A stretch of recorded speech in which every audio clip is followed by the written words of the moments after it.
A Venetian merchant could lose his fortune waiting for news from the East. For centuries, the lifeblood of global trade was not gold or silk, but secret information. This is the story of market whisper networks, the shadow systems that moved intelligence faster than any ship. By the end of this journey, you will understand the timeless principles of information warfare that built empires and amassed incredible wealth. How did a rumor in a caravanserai ripple into a financial triumph 1,000 miles away? And what cunning codes protected a merchant's most vital secrets from prying eyes? What does it truly take to see the future when all you have are whispers from the past? These ancient trade routes were the world's first information superhighways. A caravan moving along the Silk Road did more than just carry silk and spices. It carried whispers. The news it bore could be more valuable than its entire physical cargo. A report of a poor harvest in one region meant soaring grain prices in the next. Rumors of a distant war could shut down entire trading corridors overnight. The sheer scale of this system created a fundamental problem of time. A merchant in Venice might dispatch a ship to Alexandria for pepper, a journey of many months. By the time that ship arrived, the price of pepper could have tripled or crashed entirely, based on events the merchant in Venice could not possibly have known about when he gave the order. This was the brutal reality of commerce for centuries. You were essentially betting your entire fortune on a snapshot of the world that was already months out of date. Your survival depended on finding a way to see the present or even the future when you were physically trapped in the past. This constant, gnawing uncertainty is what forged the first market whisperers. They were not kings or spies in the traditional sense, but the merchants on the ground, the ones who felt the tremors of change first and understood that information was the ultimate currency. Their very livelihood depended on learning to listen to the whispers on the wind. A caravan snaking its way across the desert was a living, breathing intelligence network. Each traveler was a source, each guard a potential courier of vital news. For months on end, these individuals formed a self-contained society where the most prized possession was not carried in a locked chest, but shared freely around a campfire at night. In the caravanserais, those fortified oases along the route, the world's news converged. A trader just arrived from the east might speak of a rebellion disrupting the flow of jade, while another, heading the opposite direction, could whisper of a sultan's failing health and the political turmoil that would surely follow. Every piece of gossip, every first-hand account was a data point. The caravan master, a figure of immense practical authority, did more than just navigate by the stars. He listened. He synthesized these disparate whispers into a coherent picture of the road ahead. A rumor of bandits to the north could prompt a detour, adding weeks to the journey, but saving every life and every ounce of cargo. A report of a bumper spice harvest in a region they would soon pass through meant prices there would be low. A perfect opportunity to buy before moving on to sell at a staggering profit elsewhere. The caravan's true cargo was this collective foresight, turning a simple trek into a calculated, strategic maneuver. Yet this mobile news service, for all its brilliance, was inherently limited by its own pace.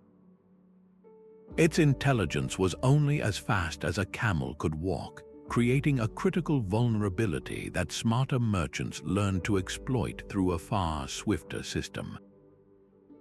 While the caravan's whispers were limited to the speed of a camel, the port cities of the world developed a far faster and more concentrated nerve center.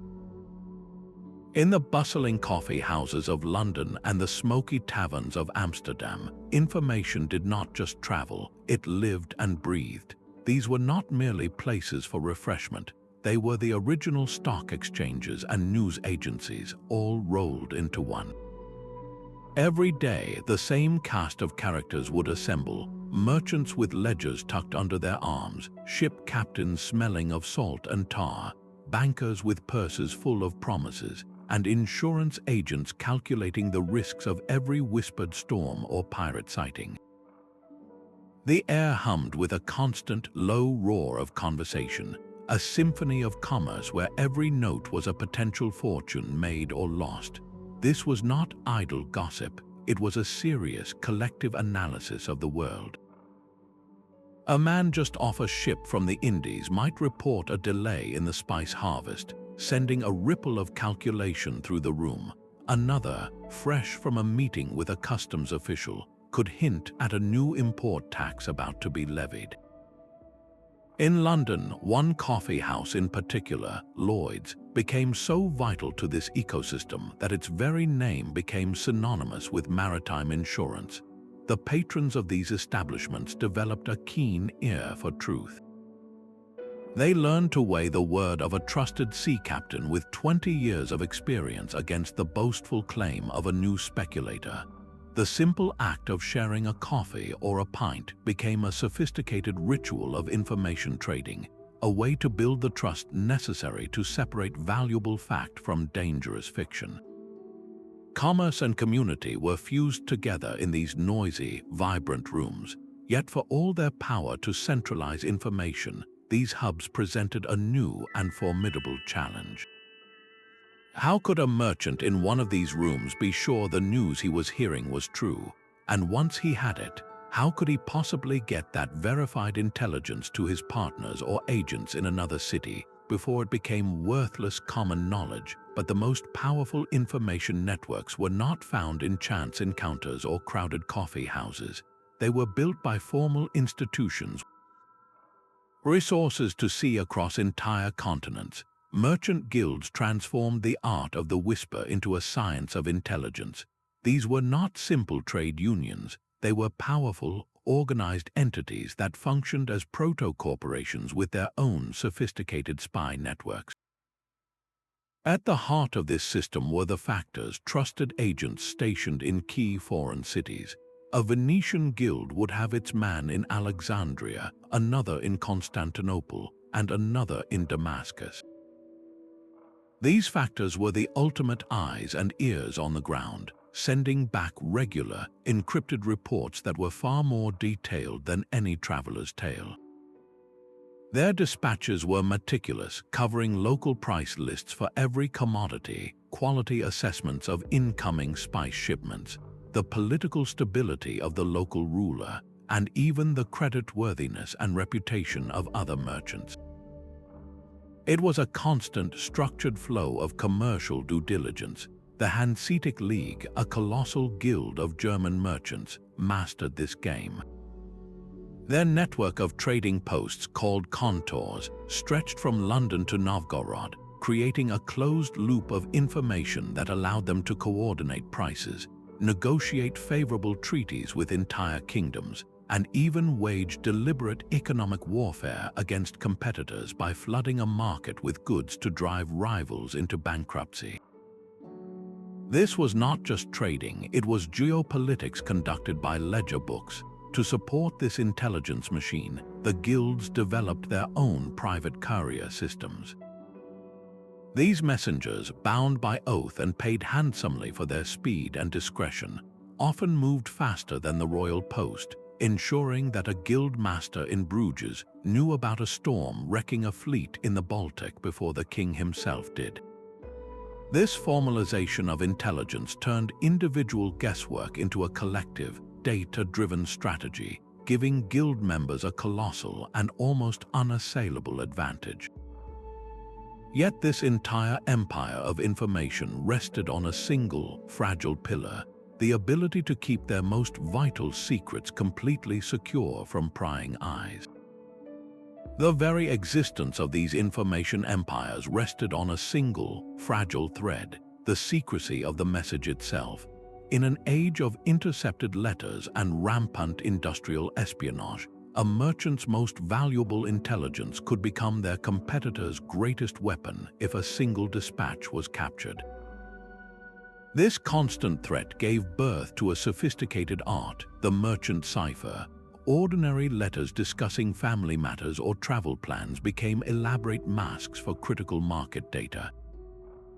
A seemingly innocent inquiry about the health of an aunt might secretly refer to the volatile price of wheat, while a planned journey to the countryside could be a coded warning of a political uprising that would shut down trade routes. The goal was to render any intercepted message utterly useless to anyone without the key. The most famous practitioners of this art were the bankers of Renaissance Florence, the Medici. Their vast financial network, with branches from London to Constantinople, relied on an elaborate cipher system to protect sensitive financial data and market forecasts. A broken code could mean bankruptcy, while a securely transmitted piece of intelligence could secure a windfall profit. This practice reveals a profound truth that our modern obsession with data security is not new at all, but a fundamental pillar of commerce for centuries, where a single piece of information was literally worth its weight in gold. Yet, securing the message was only half the battle. The other was ensuring it reached its intended recipient through a channel you could absolutely trust. So the most sensitive intelligence bypassed the roads and the coffee houses entirely, moving instead with a single, trusted individual.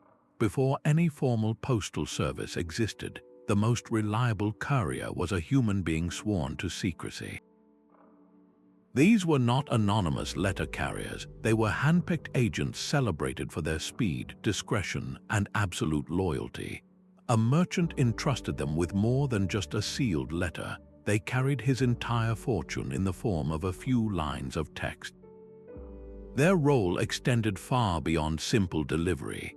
A trusted courier could add vital verbal context to the written words, explaining the subtle inflections of a source or the unspoken tensions in a foreign market that could never be committed to paper.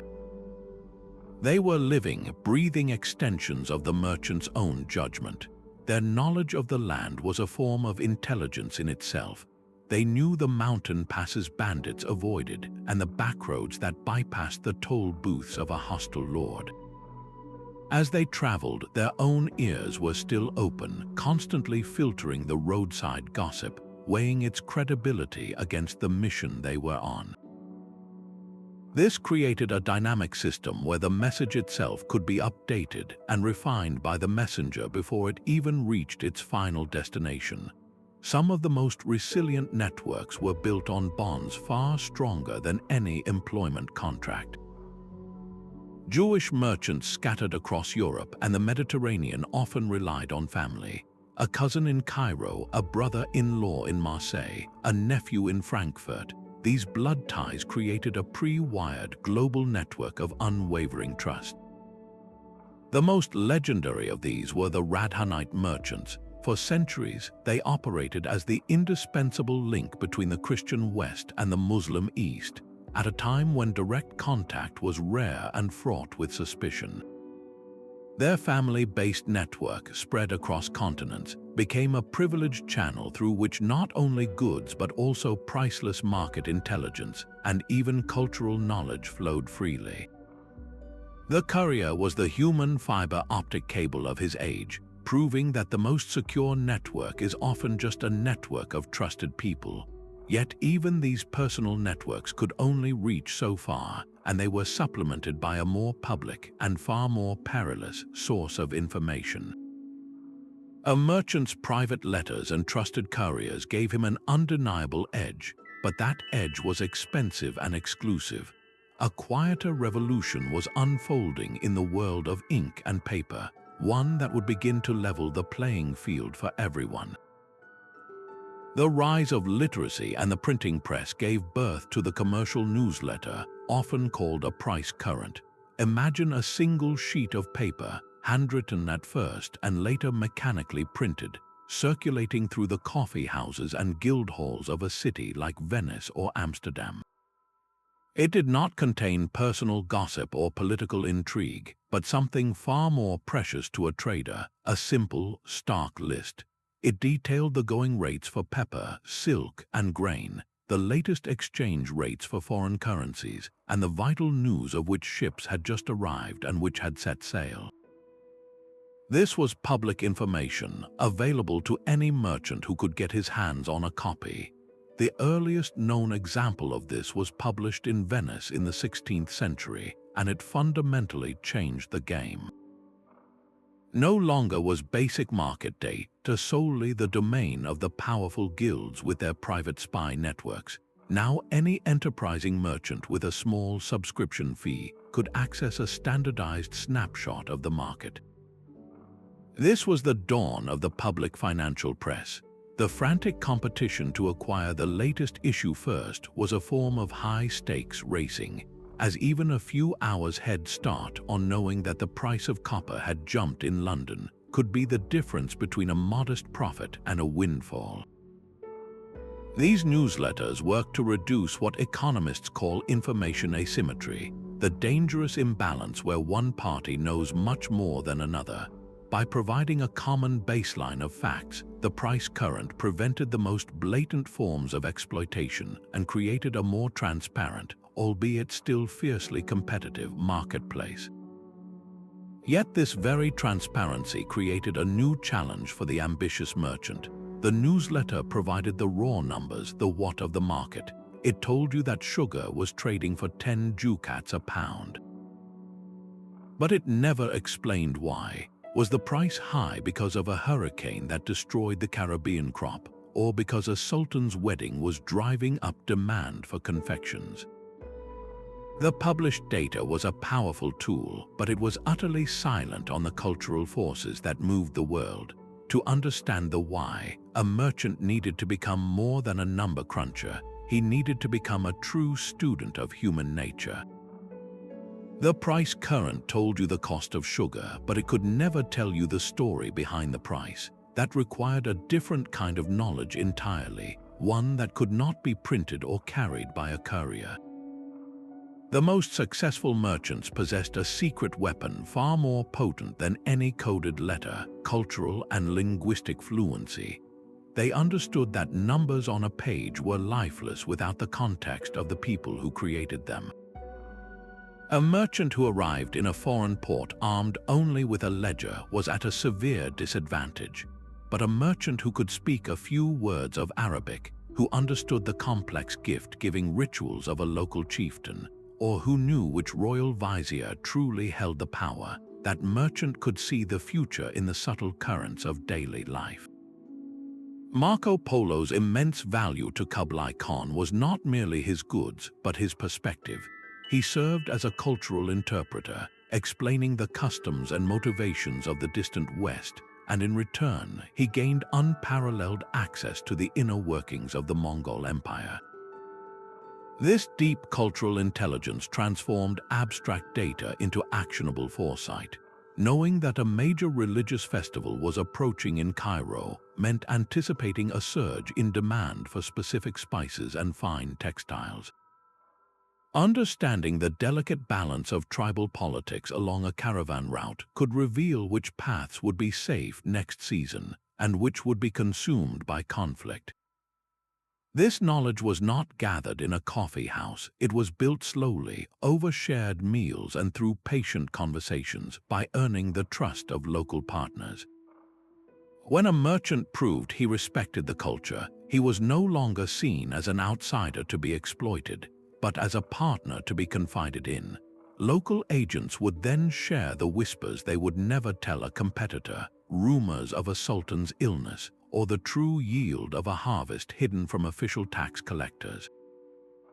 This human-centric approach to intelligence, rooted in relationship building and empathy, consistently proved more valuable than any single stolen document. It demonstrated a timeless truth that soft skills have always been the hardest currency in global business. This vital role of cultural bridge builder was so critical that it often became a formal, dedicated position, one of immense responsibility and sometimes profound danger. For a merchant house with true global reach, the ultimate intelligence asset was not a document or a code, but a person planted deep within foreign soil. This was the resident factor, the ultimate insider. While traveling merchants came and went, the factor lived in a place like Aleppo or Calicut for years, sometimes for decades. He was not a visitor, he became a permanent, if always somewhat distinct, part of the local commercial landscape. His mission was to embed himself so completely that he could see the market not just from the outside, but from within its very heart. He learned the language not just for transactions, but to understand the humor, the politics, and the unspoken anxieties that moved the economy. He cultivated relationships with customs officials, dined with local guild masters, and attended the same social functions year after year, building a web of trust and obligation that was invisible to any outsider. This deep immersion allowed him to provide something far beyond a simple price list. He delivered analysis. He could explain why the price of indigo was falling. Was it simply due to a good harvest, or was it a deliberate move by a local cartel to drive out new competition? Was the Sultan's new tax a genuine revenue measure, or a political warning aimed at a specific faction? The factors of the English and Dutch East India Companies perfected this role, operating as commercial spies whose reports directly shaped national strategy. Their intelligence on rival Portuguese strongholds or the weaknesses of local rulers informed decisions that led to blockades, treaties, and the establishment of monopolies that reshaped the world map. The life of a factor, however, was one of profound isolation and risk. He was often thousands of miles from home, separated from family and culture, living in a constant state of vigilance in a society where he would never truly belong. A political shift could turn his local contacts into enemies overnight, and a failed business deal could see him imprisoned with no one to advocate for him. Yet the intelligence he sent home was the lifeblood of empires, making these men the unsung and often lonely architects of early globalization. The factor's deep, long-term knowledge was the bedrock of a merchant house's strategy, but it was a slow-burning flame. To see immediate threats and opportunities, this foundational intelligence had to be fused with the lightning-fast reports from the ships that sailed into his port every single day. While the resident factor understood the deep currents of a foreign port, the ship captain felt the immediate pulse of the world's oceans. In the age of sail, these men were mobile intelligence nodes, their vessels acting as swift, self-contained news bureaus crossing the globe. Upon dropping anchor in a new harbor, a captain's first duty was not just to unload cargo, but to absorb every local whisper and dispatch letters back to his employers. The true exchange of information happened long before the gangplank was lowered, in the vast emptiness of the open sea and the smoky taverns of every port. When two ships met on the water, they would often heave to, close enough to shout across the waves, trading vital updates like data packets in an ancient network. They shared sightings of pirate vessels, reports of treacherous new weather patterns, and news of political upheaval in the lands they had just left. This created a real-time, constantly updating web of maritime intelligence that moved at the speed of the wind. A captain's log was more than a navigational record, it was a strategic document. He noted the condition of foreign ports, the friendliness of local officials, and most critically, the cargoes carried by every other ship he encountered. This last piece of intelligence was perhaps the most valuable. If a captain, while sailing from the Indies to London, passed 3 other ships laden to the gunwales with pepper, he knew he was racing toward a market about to be flooded. His early warning could allow his employers to sell their own pepper cargo the moment it arrived, before the price crashed with the arrival of the other ships. Conversely, news of a shipwreck that destroyed a valuable cargo of spices or silk could be a merchant's golden ticket. The captain bearing that tragic news, if he could be the first to make landfall and get word to his partners, would trigger a buying frenzy, allowing them to corner the market before anyone else even knew the supply had vanished. This maritime network injected a vital element of dynamism into the more static, long-term knowledge held by the factors and the guilds. The captain provided the snapshot of a moment in time, the breaking news alert that turned careful, long-term strategy into immediate, decisive action. Yet these fleeting reports, for all their power, were just single points of data in a much larger story. To truly see the future, merchants needed to connect these dots across years, even decades, and that required a more permanent and organized form of memory. The quiet scratch of a quill on parchment was the sound of intelligence being born. While spies gathered whispers and captains brought news, a merchant's most reliable source of foresight was often his own ledger. These were not mere lists of profits and losses, they were dense, private histories of every decision and its consequence. An account book was a living database, and the merchant who knew how to read between its lines held a map to future wealth.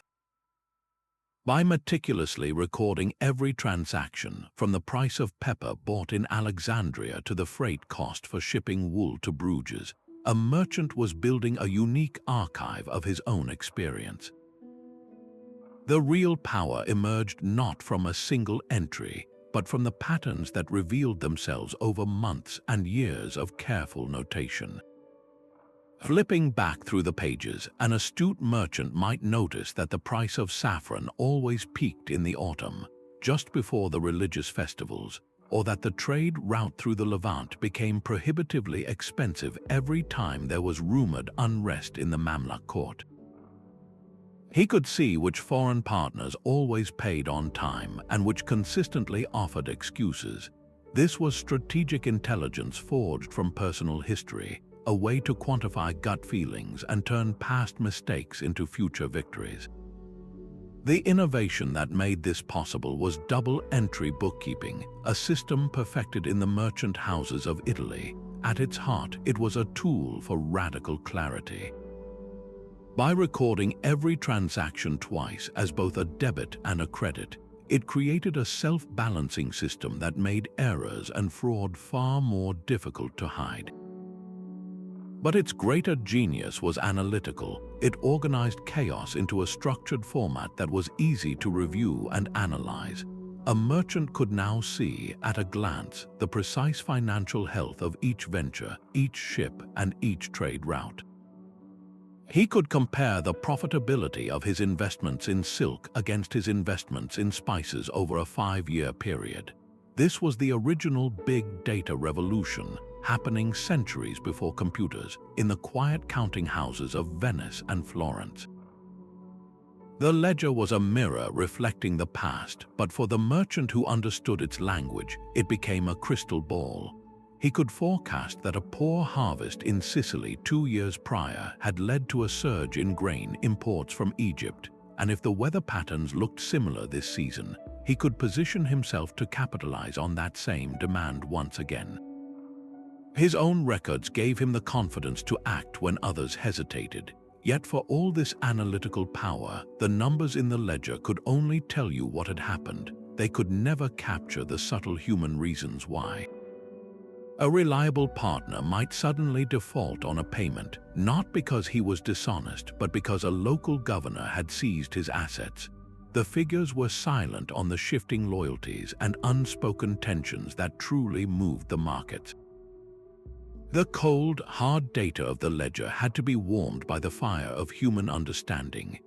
The numbers in a ledger could never capture the scent of desperation on a rival's breath or the too eager smile of a man offering a bargain. In the swirling chaos of the bazaar, truth was a currency traded just as fiercely as any spice, and it was often deliberately counterfeited. A merchant's survival depended not just on gathering whispers, but on knowing which ones were poisoned. The most dangerous whispers were not the random gossip of the ignorant, but the carefully crafted lies sown by rivals. A competitor seeking to buy up a local wheat harvest at a rock-bottom price might secretly spread a rumor of a massive grain shipment arriving next week from a distant port. Panicked sellers, fearing a price collapse, would offload their stocks immediately, filling the liars' warehouses for a pittance. Conversely, a false report of a sudden peace treaty could be circulated to lull rivals into a sense of security, convincing them to hold onto goods that were about to become worthless with the real resumption of trade.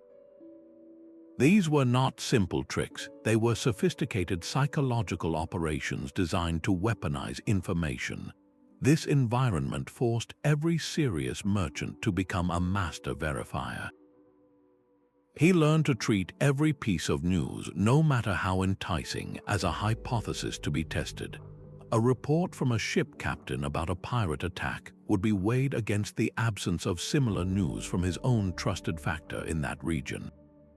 A startling price dip mentioned in the public newsletter would be investigated through back-channel inquiries to local officials. The merchant was constantly asking a silent, crucial question: who benefits if I believe this? He understood that the motivation behind a message was often its most revealing feature. An unsolicited tip from a casual acquaintance was viewed with deep suspicion, while a hesitant warning from a long-term partner, who had little to gain and much to lose by speaking, was given immense weight. This relentless practice in source criticism and cross-referential analysis forged a mindset that is desperately needed today. The medieval merchant navigating a bazaar filled with planted rumors was engaged in the same fundamental cognitive battle as a modern citizen scrolling through a social media feed saturated with fake news.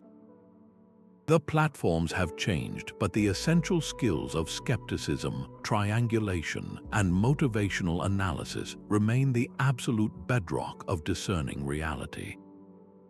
Ultimately, the greatest asset a merchant possessed in this war of whispers was not a faster courier or a better cipher, but a profound understanding of human character. Sometimes the most critical intelligence was not about the price of a product, but about the integrity of the person setting that price. The strongest cipher ever devised was not written in code, but in blood. Long before corporations and contracts, the ultimate guarantee of trust was kinship. A merchant family was more than a collection of relatives. It was a living, breathing multinational corporation, with its own private intelligence agency built on an unshakable foundation of shared lineage and shared fortune. The Medici in Italy and the Fuggers in Germany did not simply hire agents to represent them in foreign ports. They planted their own flesh and blood. A Medici son would run the London branch, a Fugger cousin would manage the operation in Antwerp, and a nephew would be entrusted with the risky but lucrative trade in Venice. This was the original trust protocol. A letter from your brother was not just a dispatch, it was a piece of your own mind arriving from 1,000 miles away. The loyalty was absolute because the failure of one branch meant the disgrace of the entire family name. Fraud was almost unthinkable, as it would mean betraying not just a business partner, but your own inheritance and the future of your children. This familial web created a closed, hyper-efficient system for moving both capital and secrets. A loan could be extended from Augsburg to Rome with a simple letter between cousins, bypassing the scrutiny of kings and the delays of official channels. The most sensitive market intelligence, like a whispered warning of a pending currency devaluation, would fly along these family lines with a speed and security that no rival network could hope to match. Marriages were the strategic mergers and acquisitions of this world. A union between the daughter of a German banking family and the son of an Italian trading house was not a romance. It was a deliberate act of network expansion, creating a new, trusted node in the intelligence grid and bridging two powerful commercial ecosystems. This ancient model reveals a timeless truth about resilient systems. The most secure and effective networks are not always the most technologically advanced, but those built upon pre-existing bonds of mutual interest and unbreakable personal loyalty. Yet for all their power, these tight-knit family circles were not the only surprising alliances forming in the relentless pursuit of profit. But even the tightest family bonds could not reach everywhere.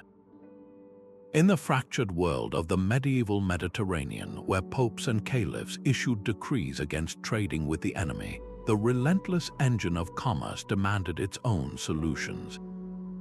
A remarkable, quiet cooperation flourished in the shadows of official dogma.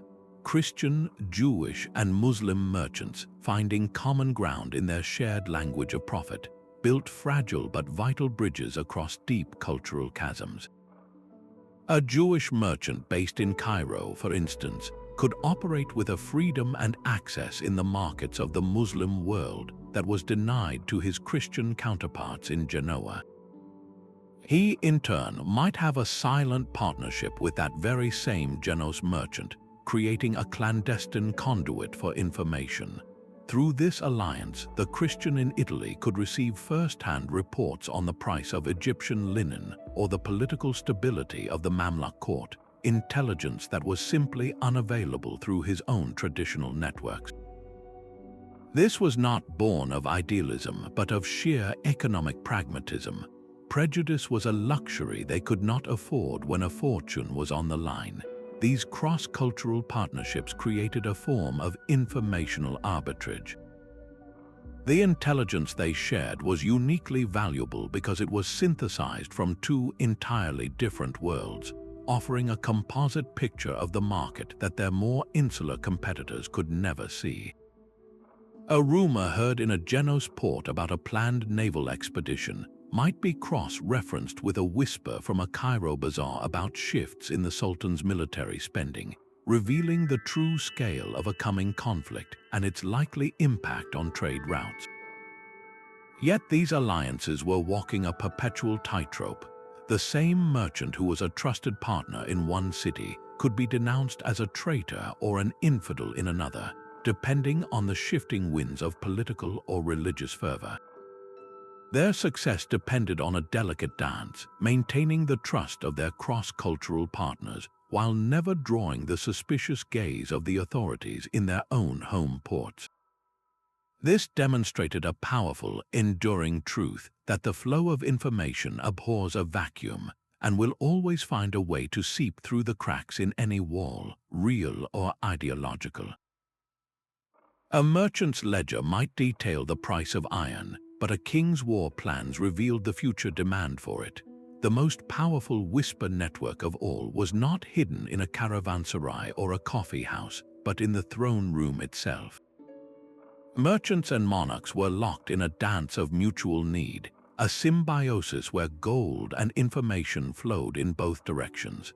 A sultan needed a merchant's gold to pay his armies, while that merchant desperately needed the sultan's protection to travel those armies' roads safely. This created an unparalleled channel for intelligence.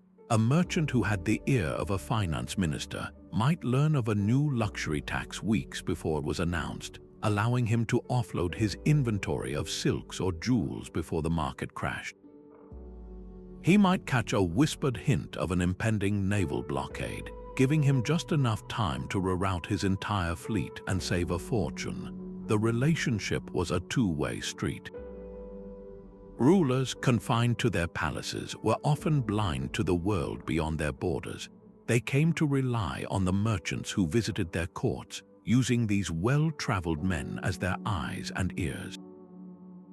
A Dutch trader just back from the Ottoman Empire could provide a ruler in Amsterdam with a first-hand account of the strength of the Turkish navy, the morale in its ports, and the state of its granaries, intelligence far more current and nuanced than any formal spy could typically provide.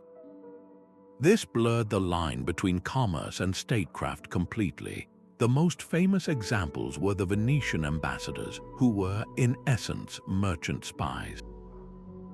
Their official diplomatic reports were expected to include exhaustive details on local harvests, manufacturing output, and the comings and goings of rival nations' trade ships.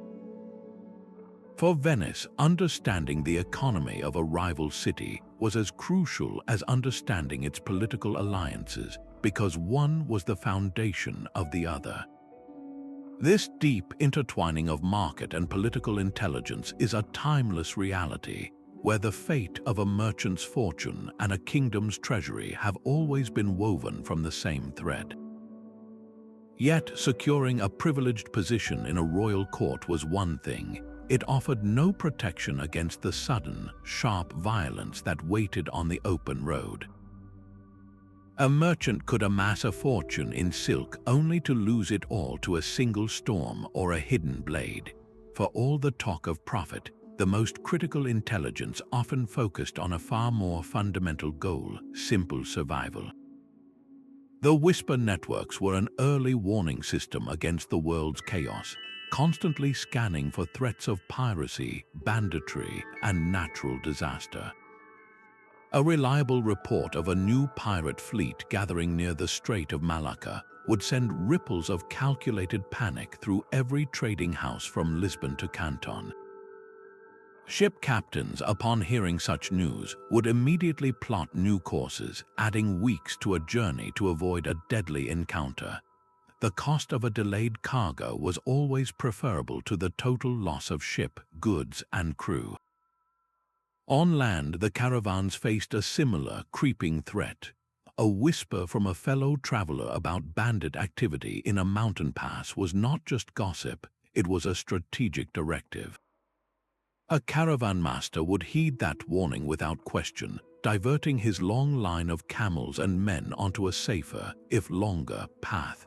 This intelligence was not about getting rich, it was about living to trade another day. But the threats were not always human. The networks also served as a primitive weather and agricultural forecasting service.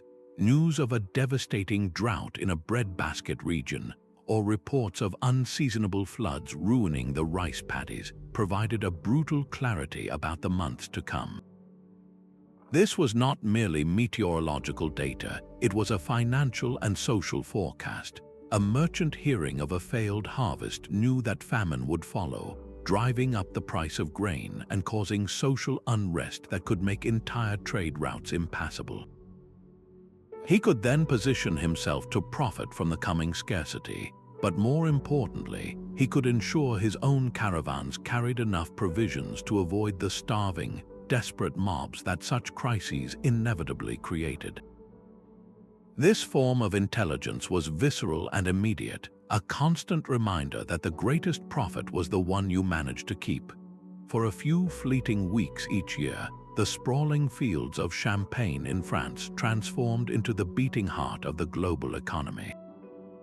The great seasonal trade fairs were far more than simple marketplaces. They were the original world summits for commerce, where the entire continent's whispers converged into a single, roaring chorus.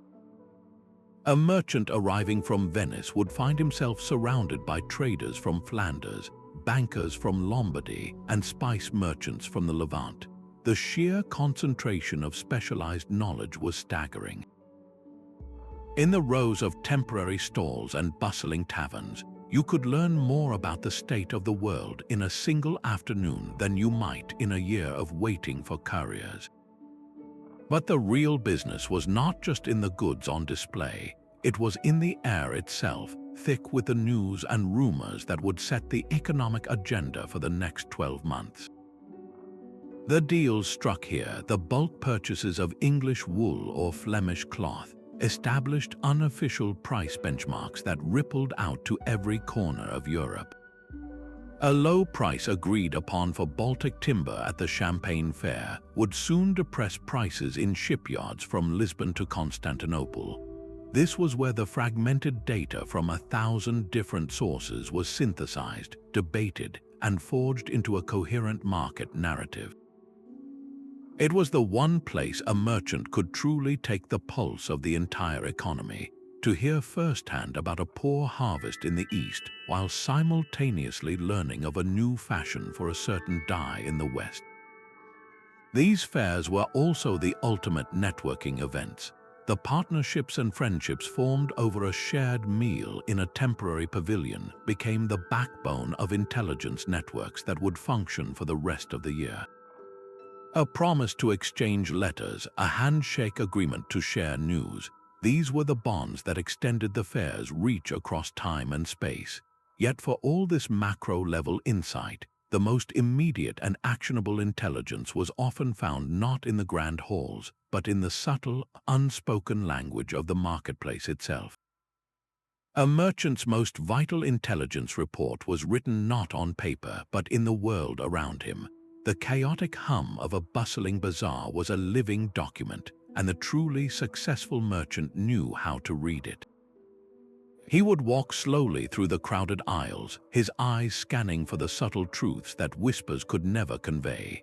He noted which warehouses had their doors thrown open, revealing stacks of goods gathering dust, and which were locked tight, a silent testament to high demand and fast-moving inventory.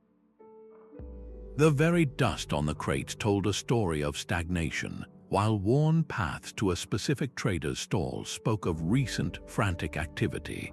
This was the silent language of supply and demand, playing out in real time for those who knew how to look. He studied the faces and postures of his fellow merchants. A man who usually stood tall and greeted customers with a booming voice, now sitting slumped in the corner of his shop, was broadcasting a clear signal of trouble. Conversely, a rival's barely concealed smile during a casual conversation could hint at a recent windfall or a piece of privileged knowledge. The merchant learned to interpret the tension in a man's shoulders, the shifting of his eyes, the pace of his speech. In a negotiation, these unspoken cues were often more revealing than the final price being discussed. A partner's hesitation, a fleeting glance toward a colleague, a nervous tap of the fingers, these were the true subtext of the deal, indicating hidden pressures or unstated reservations that the spoken words deliberately concealed. Down at the docks, the same principles applied. The types and conditions of the ships in the harbor were a public ledger of global trade. A sudden cluster of vessels from the Malabar coast, all riding low in the water, was a powerful visual forecast of a coming spice glut. The sight of naval ships being refitted or loaded with extra supplies could hint at rising political tensions long before any official announcement was made. Even the flow of dockworkers, whether they moved with purpose or idled about, painted a picture of the port's economic health. This observational intelligence was a continuous, subconscious process, a constant filtering of the environment. It required a deep, almost intuitive experience to separate meaningful signals from the daily noise of commerce. It was the art of reading the market's body language, a skill no letter could fully capture and no cipher could ever encode. For all the power of whispered secrets and coded letters, the most immediate truth was often written plainly in the world for anyone with the patience and perception to see it. The slow, steady rhythm of the caravan was finally broken by the thunder of hooves. As kingdoms solidified their power, they built their own swift arteries of information, and the merchants who had survived on whispers quickly learned to tap into this new, faster pulse. Royal postal services, with their chains of relay stations and fresh horses, could move a sealed letter across a continent in days instead of months. This was a revolution in velocity, and commerce was quick to adapt. A merchant no longer had to rely solely on a trusted cousin sailing with the spring tide. He could now pay a premium to have a dispatch rider carry his vital news along the king's own road, leaping from one fresh mount to the next in a relentless sprint against time. The race for information was accelerating beyond the pace of any ship or caravan. Then came an even more startling leap. Across the hills of Europe, tall wooden towers began to rise, each one topped with a complex arrangement of movable arms. This was the optical telegraph or semaphore line, a mechanical internet of the 19th century. An operator in one tower would use the arms to form a specific code, a signal that would be instantly seen by the next tower miles away through a telescope and then replicated, passing the message down the line. A simple coded message could travel hundreds of miles in just a few hours, a feat that seemed like pure magic. This system was a state secret, designed for military commands and government decrees, but the lure of profit found a way. Clever merchants discovered the human element in the machine. They learned to bribe the semaphore operators, those anonymous men in their lonely towers, to send a few extra, unofficial swings of the wooden arms. A pre-arranged signal might mean one thing to the government, but to a waiting merchant in a city at the end of the line, it meant that the price of cotton had just collapsed in Liverpool, or that a vital trade embargo had been lifted. No one understood this speed advantage better than the Rothschild family. Their legend hinges on a single, brilliant coup. As the fate of Europe was decided at the Battle of Waterloo, the Rothschilds had their own agents on the edge of the conflict. The moment the outcome was clear, they did not rely on the official post. They used a secret network of fast couriers and even carrier pigeons to race the news across the English Channel. While the British government and public still believed the war hung in the balance, the Rothschilds knew of Napoleon's defeat. Acting on this exclusive intelligence, they began to quietly sell off their British government bonds on the London Exchange. Other traders, seeing the famous house selling, panicked and assumed the British had lost. A selling frenzy ensued, crashing the value of the bonds. Then, at the very bottom of the market, the Rothschilds' agents, following their orders, bought up every bond they could find. Only days later did the official news of the victory arrive, causing the bond market to soar and securing the family one of the most famous fortunes in financial history. This was the ultimate expression of a truth as old as trade itself, that in the world of market intelligence, being first is not just an advantage, it is everything. The systems grew more complex, from pigeons to semaphore towers, but the frantic human race to hear the whisper before anyone else remained the constant, beating heart of the network. The frantic race for speed that began with carrier pigeons and semaphore towers reached its ultimate expression with a simple click. The electric telegraph did not just improve the flow of information, it annihilated the very concept of distance. A merchant in London could now know the price of cotton in New Orleans not in weeks, but in minutes. The transatlantic cable, laid across the ocean floor, stitched the financial worlds of Europe and America into a single, twitching nervous system. This was the Internet of the 19th century, and its impact was both liberating and terrifying. The entire business model of profiting from information delays, the foundation of merchant empires for 1,000 years, evaporated overnight. There was no more arbitrage to be found in knowing something first, because now everyone knew everything at the same time. A man in a coffee house reading a ticker tape saw the same numbers flicker to life on a screen in a broker's office a continent away. The slow, patient whisper network was dead, replaced by the relentless, impersonal shriek of the telegraph wire. This forced a brutal and immediate evolution. If you could no longer profit from being the only one who knew the price, you had to profit from being the first to understand what that price meant. The game shifted from information gathering to information analysis. A sudden dip in the price of copper was no longer a secret to be exploited, but a puzzle to be solved. Did it signal a new mine opening in Chile or a drop in demand from the electrical industry? The merchant's value was no longer in his network of couriers, but in the speed of his calculations and the depth of his insight. This was the birth of the modern financial analyst, The telegraph, in its relentless efficiency, created a new, more complex global system. It linked markets so tightly that a banking panic in Vienna could now trigger a sell-off in New York within the hour. The very speed that created such fantastic opportunities also amplified systemic risk, weaving the world into a web where a tremor in one corner could become an earthquake in another. The fundamental challenge for the merchant had transformed once again. It was no longer about hearing the whisper, but about shouting the smartest response into the storm. The Hanseatic League did not simply trade goods, it traded uncertainty. For over 4 centuries, this sprawling alliance of German merchant towns turned Northern Europe into a single, predictable marketplace under their watchful gaze. Their secret weapon was a chain of fortified trading posts known as contours, which stretched from the foggy wharves of London to the frozen rivers of Novgorod.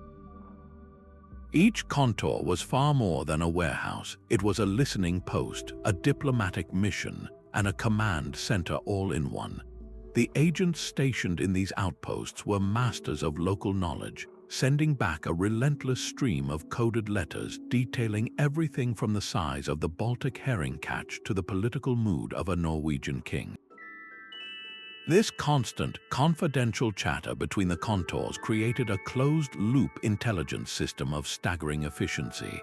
A report of a poor rye harvest in Poland would trigger immediate action in Bruges, where Hanseatic merchants would begin buying up local grain reserves, anticipating a price surge. They wielded this collective foresight like a weapon.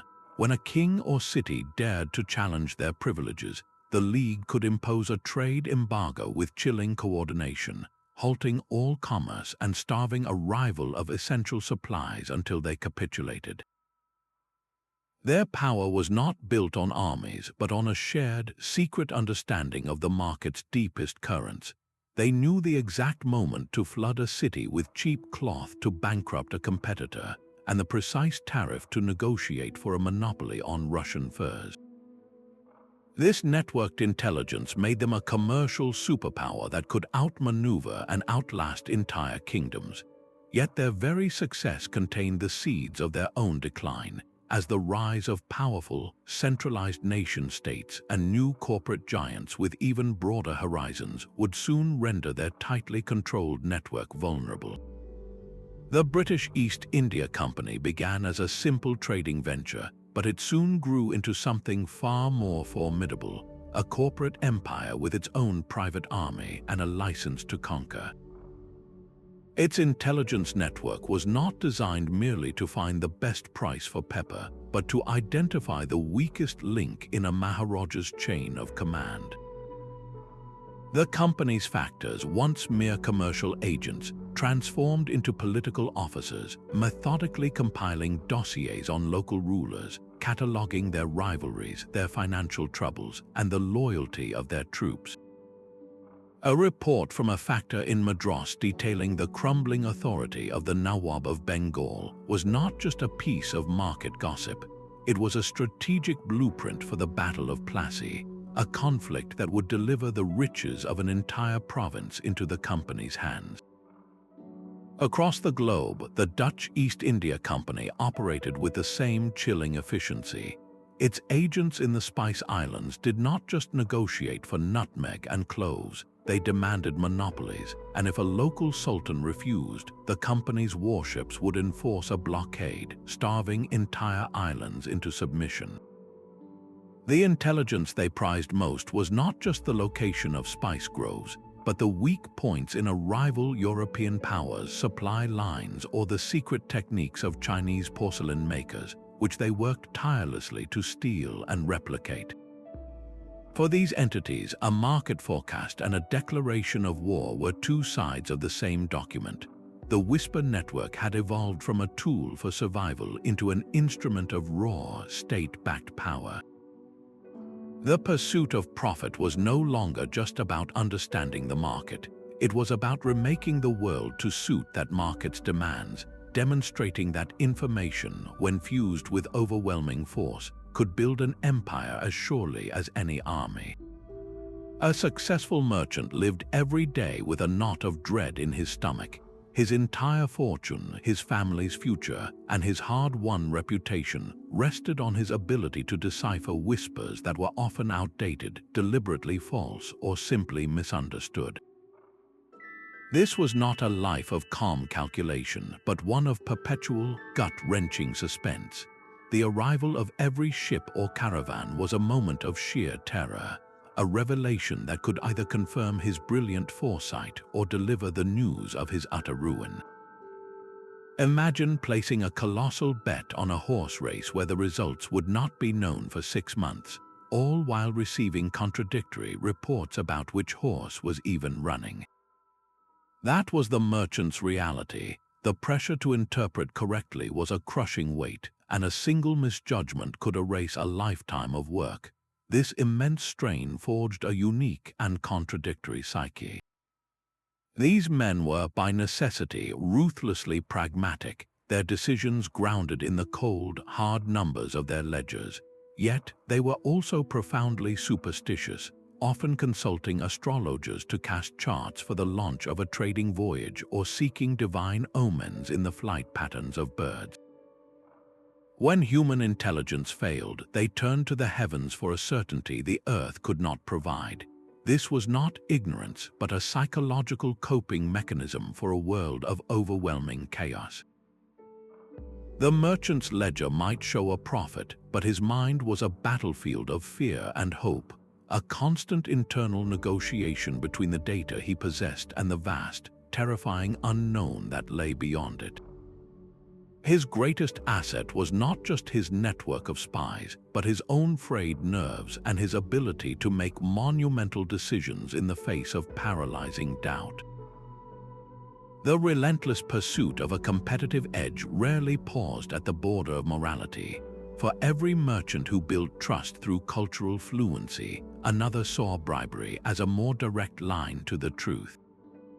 Greasing the palm of a customs official could yield a week's advance notice on new import duties, while a well-placed bag of silver in a sultan's court might reveal the true winner of a succession struggle long before the news became public.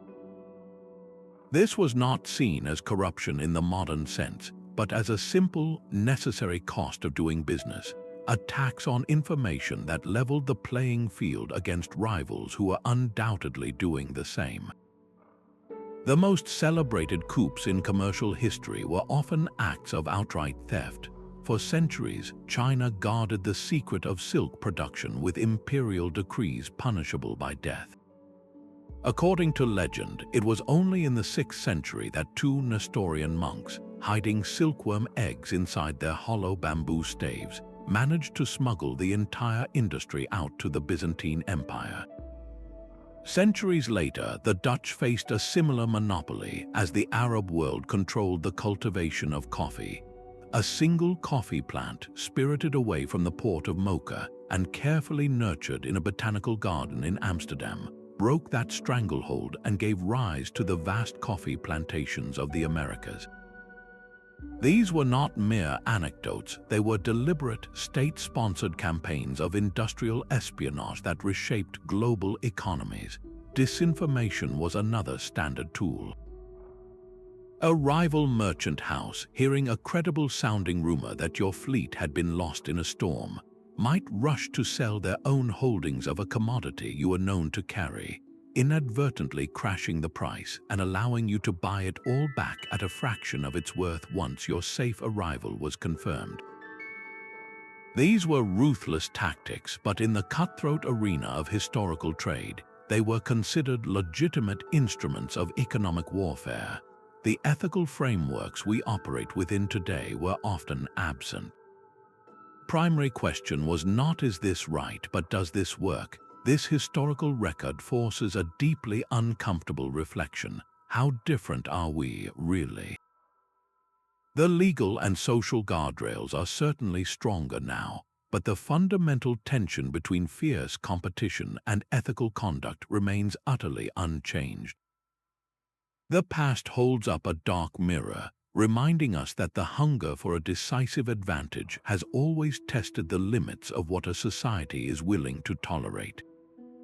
The frantic clicking of a telegraph key has been replaced by the silent, near-instantaneous pulse of light through a fiber optic cable. Yet the underlying race remains identical to the one run by caravan masters and ship captains. High-frequency trading firms now spend hundreds of millions of dollars building private microwave relay towers and laying straight-line fiber cables, all to shave mere milliseconds off the time it takes a buy order to travel from Chicago to New Jersey. This is not a new concept. It is the direct multi-billion-dollar descendant of the Rothschilds' carrier pigeons and the merchant guild's private couriers. The weaponized pursuit of speed has simply entered the realm of physics. In the same breath, the commercial newsletter that once circulated in a London coffee house has evolved into the Bloomberg terminal, a digital fire hose of real-time data, news, and analytics that sits on over 300,000 desks worldwide. It is the modern price current, delivering a standardized snapshot of the global market to anyone who can pay the subscription fee, democratizing data while simultaneously creating a new, frantic race to interpret it first. And where does the ancient, shadowy art of gaining an unfair advantage live on? Corporate espionage, where companies hack into rival servers to steal product designs, is the direct heir to the monks smuggling silkworms in their staffs. Insider trading, the illegal use of non-public information for profit, is the modern, criminal manifestation of the whispered tip from a sultan's court. The tools are space age, but the motivations are stone age. The three timeless pillars of market intelligence remain absolute: speed, the race to be first; exclusivity, the power of knowing something others do not; and most critically, accurate interpretation, the wisdom to understand what the data truly means. This long historical view offers a powerful clarity. Our dizzyingly complex global financial system is not a novel invention of the digital age. It is merely the latest iteration of a very old, very human story, where the most valuable commodity has never been gold or stocks, but the fleeting, powerful whisper of what comes next. A 14th century spice merchant would feel right at home in a modern corporate boardroom. The core strategic challenges are identical. The first lesson is to diversify your information streams. Just as a merchant would never rely on a single ship captain's report, a modern leader cannot depend on one news feed or a solitary market analysis. Your entire strategy can be compromised by a single point of failure. Build a mosaic of intelligence, pulling data from frontline employees, customer feedback, industry analysts, and even your competitors' public moves. This triangulation is your best defense against the disinformation that saturates our digital age. The second principle is even more human-centric: build networks of trust, not just networks of contact. The familial bonds of the Medici or the Fuggers were their ultimate firewall. Today, this translates to cultivating a small, trusted circle of advisors, mentors, and partners with whom you can share sensitive concerns and test half-formed ideas. In an era of digital leaks and data breaches, the most secure communication channel is still a conversation with someone who has proven their integrity over time. But gathering data is only half the battle. The third, and perhaps most neglected, lesson is the necessity of cultural interpretation. A spreadsheet might show a sales dip in a new market, but only an understanding of local customs, business etiquette, and unspoken social rules will reveal the true cause. A merchant knew the price of saffron was tied to a religious festival. A modern executive must understand how cultural values influence consumer behavior. The numbers tell you what is happening, but the context tells you why. This leads directly to the fourth rule: the relentless verification of intelligence. The medieval marketplace was awash with planted rumors, and our digital world is no different. Before you act on a startling piece of market news, you must ask the ancient merchant's question, who benefits if I believe this? Speed is critical, but acting on false intelligence is a faster path to ruin than acting slowly on the truth. Finally, these merchants understood that the primary purpose of intelligence was not just to spot opportunities, but to mitigate catastrophic risk. They diverted caravans to avoid bandits, just as a modern company must use its intelligence to navigate regulatory changes, supply chain disruptions, and geopolitical flashpoints. The timeless takeaway is that strategy has always been an information game. The tools have evolved from carrier pigeons to quantum computing, but the human skills of discernment, relationship building, and contextual wisdom are the only true constants in the pursuit of a competitive edge. The lone merchant adventurer is a powerful and romantic image, a figure of daring and solitary genius, but this myth is a magnificent lie. The true machinery of the whisper networks was far less glamorous and infinitely more effective.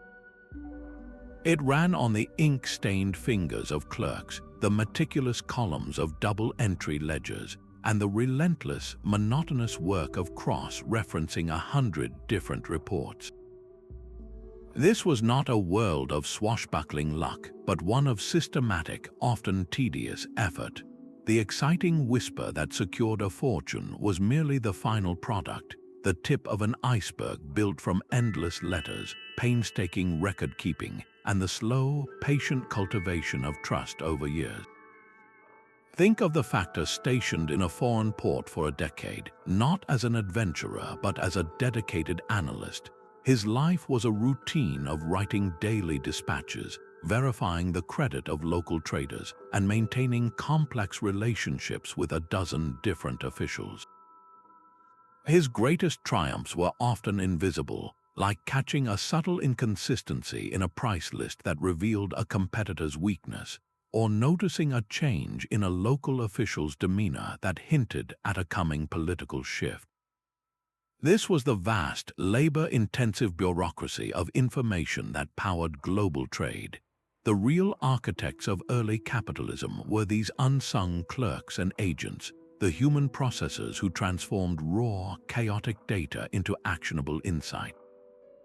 Their work proves that the most valuable intelligence is rarely found in a single, brilliant moment of discovery, but in the disciplined, daily grind of turning scattered whispers into a coherent and reliable picture of the world. This pragmatic reality, stripped of its romantic veneer, offers us a far more useful lesson from history. True competitive advantage was not born from secret maps or lucky breaks, but from an organizational capacity for processing information that others found too boring, too difficult, or too slow to manage. From the caravanserais of the Silk Road to the blinking servers of today's stock exchanges, the human drive to know, to understand, and to anticipate has been the engine of commerce. This entire story reveals that globalization is not a modern invention, but an ancient process built not just on the movement of goods, but on the relentless flow of whispers. It is a history written in coded letters deciphered by candlelight, in shared drinks that sealed a bond of trust, and in the simple, profound power of a trusted handshake. We have traced how generations of merchants stared into the fog of uncertainty and learned to carve pathways of opportunity. Their tools were ingenuity, building systems to outpace their rivals. Their method was collaboration, weaving webs of trust that spanned continents, and their resolve at times required a ruthless pragmatism to survive in a world with few rules. These whisper networks teach us a single, overwhelming truth: that information has always been and will always be the ultimate currency. Gold and silk were merely its physical manifestations.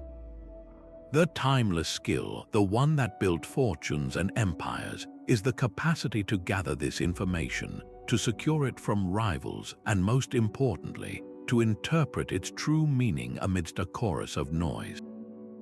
As you navigate our own world, saturated with data and yet often starved of wisdom, remember those merchants.